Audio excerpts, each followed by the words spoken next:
વિદ્યાર્થી મિત્રો, નવનીત એસાઇનમેન્ટમાંથી પ્રથમ પરીક્ષા માટે ધોરણ 10ના આંકડાશાસ્ત્રની કેટલીક ખાલી જગ્યાઓની આપણે ચર્ચા કરવી છે. સૌથી પહેલી ખાલી જગ્યા આવે છે, કોઈ માહિતી માટે x બાર બરાબર 25 અને z બરાબર 25 હોય તો m બરાબર ખાલી જગ્યા.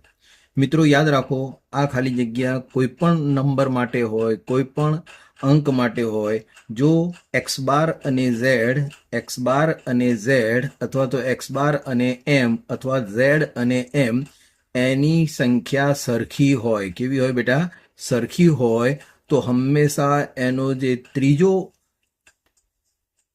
કે ભાઈ x બાર છે, z છે અને m છે, તો કોઈ પણ બે સંખ્યાઓ સરખી આપેલી હોય, કોઈ પણ બે, ધારો કે આ z છે બહુલક છે, m છે મધ્યસ્થ છે અને x બાર છે તમારું મધ્યક છે.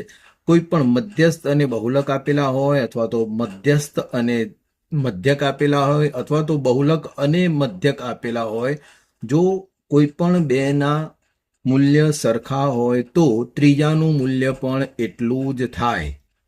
યાદ રાખો તમે કે ભાઈ કોઈ પણ, શું લખીશું આપણે? કોઈ પણ બે ના મૂલ્યો સરખા હોય તો ત્રીજાનું મૂલ્ય પણ કેટલું થાય? ત્રીજાનું મૂલ્ય પણ તેટલું જ થાય. કેટલું થાય બેટા? તેટલું જ થાય. એટલે અહીં પ્રશ્નનો જવાબ આવે છે તમારો એ એટલે 25. એની જગ્યાએ ધારો કે તમને એમ આપેલું હોય કે ભાઈ z બરાબર 35, m બરાબર 35, તો x બાર બરાબર કેટલા થશે? બોલો બોલો ફટાફટ. 35. ઓકે, તો આ પહેલી ખાલી જગ્યા તમારે આ રીતે ગણવાની છે. નંબર 2 છે, 20 અવલોકનોનો મધ્યક આપેલો છે.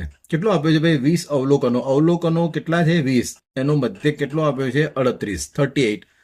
જો દરેક અવલોકનમાં 6 ઉમેરીએ, હવે ધ્યાન રાખવાનું કે ભાઈ દરેક અવલોકનમાં 6 ઉમેરીએ અને તેથી મળતા પરિણામને 4 વડે ભાગીએ. એટલે ઉમેરવાના કેટલા છે? 6 અને પરિણામને કેટલા વડે ભાગવાના છે? 4 વડે. તો નવા અવલોકનો જે છે એમનો મધ્યક કેટલો થાય? એટલે અહીં શું કરવાનું છે તમારે કે ભાઈ આપણી પાસે જે અવલોકનોનો મધ્યક આપેલો છે, મધ્યક આપણને આપેલો છે x બાર બરાબર 38.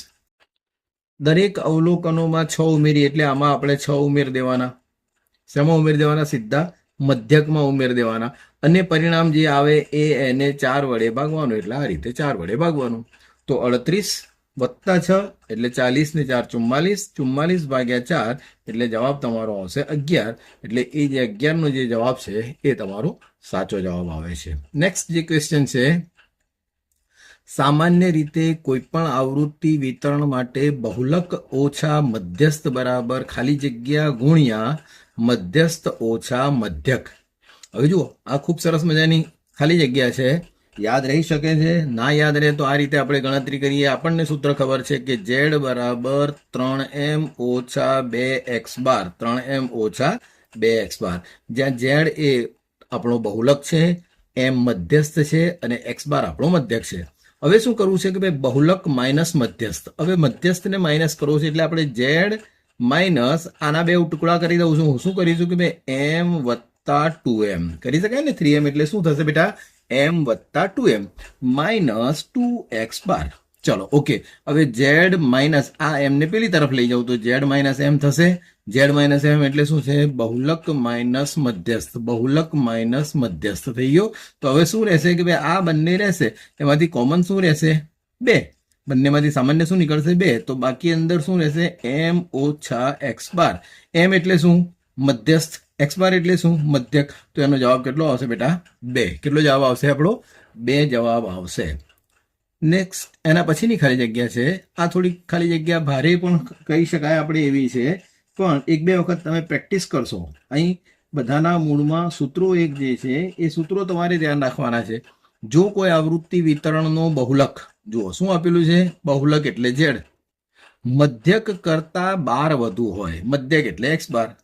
હવે બહુલક છે એ 12 વધારે છે, 12 ઘણો નથી, 12 વધારે છે.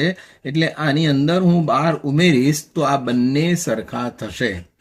ધ્યાન રાખજો, બહુલક એ મધ્યક કરતા 12 વધારે છે તો આની અંદર 12 મૂકીશ વત્તા કરીને, ત્યારે આપણે આ સમીકરણને બરાબર કરી શકીશું. તો બહુલક તેના મધ્યસ્થ કરતા કેટલો વધુ હોય. હવે આપણે બીજું સૂત્ર કયું જાણીએ છીએ? બીજું સૂત્ર આપણે જાણીએ છીએ કે z બરાબર 3m માઇનસ 2x બાર. આ જે મુખ્ય સૂત્ર છે, z બરાબર 3m માઇનસ 2x બાર.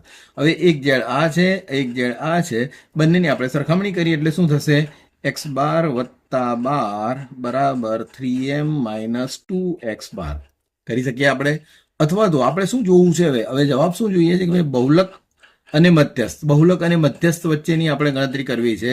એટલે સીધે સીધા આપણે આ કામ ન કરીએ તો આપણે એ કામ કરીએ કે ભાઈ બહુલક અને મધ્યસ્થ ક્યાં છે? તો કે ભાઈ બહુલક અને મધ્યસ્થ આ રહ્યો, આ બહુલક આ રહ્યો અને મધ્યસ્થ આ રહ્યો. તો શું કરીશું? z બરાબર 3m, આ જુઓ 3m માઇનસ, હવે આ એક્સ બારની કિંમત શું થશે મિત્રો? z માઇનસ 12 બરાબર એક્સ બાર. થાય કે ના થાય? શું થાય? z minus 12. આ એક્સ બાર અહીં નાખીએ, એમ પ્લસ 12 પેલી બાજુ જાય એટલે માઇનસ, તો z માઇનસ 12. તો શું થશે? Minus 2 into bracket z minus 12. X બારની કિંમત મૂકી દીધી. હવે 3m માઇનસ આ શું છે? 2z વત્તા 12 દુ 24. ઓકે, હવે આ 2z ને પેલી તરફ લઈ જઈએ એટલે z વત્તા 2z બરાબર 3m પ્લસ 24. ચલો, z વત્તા 2z એટલે કેટલા થયા? 3z બરાબર 3m પ્લસ 24 પ્લસ 24.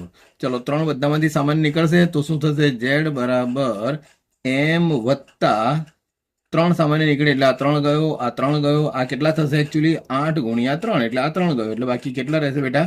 8.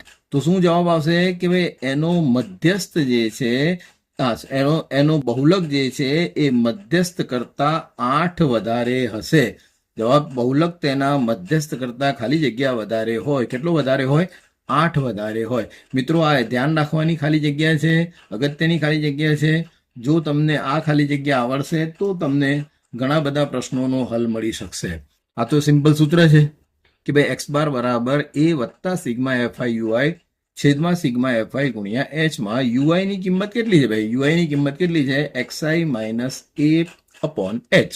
યુઆઈ ની કિંમત કેટલી છે? xi minus a upon h. Thank you, આભાર.